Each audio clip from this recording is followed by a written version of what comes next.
te dis tout ce qui va se passer dans l'immobilier pour ce mois d'août. Déjà, on a les taux de crédit immobilier qui vont continuer d'augmenter. Pourquoi? Parce que le taux d'usure a été mis à jour au 1er août et il passe pour les prêts dont les durées sont de 20 ans et plus à 5,33%, soit une hausse de 0,24. Le mois dernier, on était déjà sur une moyenne à 4,15% sur 25 ans.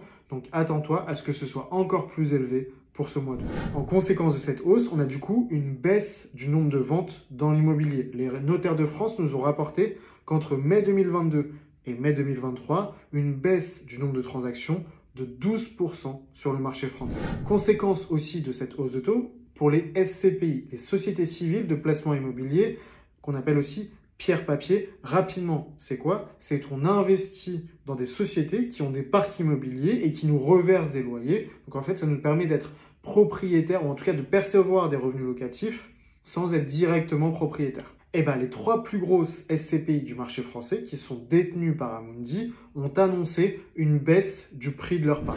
Et d'ailleurs, dans le même secteur, on a une augmentation des personnes qui cherchent à revendre leur part de SCPI. Donc tous ces signes-là montrent que le marché immobilier ne va pas bien, que les taux augmentent, que les prix baissent. Donc voilà. Voilà pour ce qui se passe dans l'immobilier en août. Je te laisse t'abonner, je te dis à très vite. Ciao.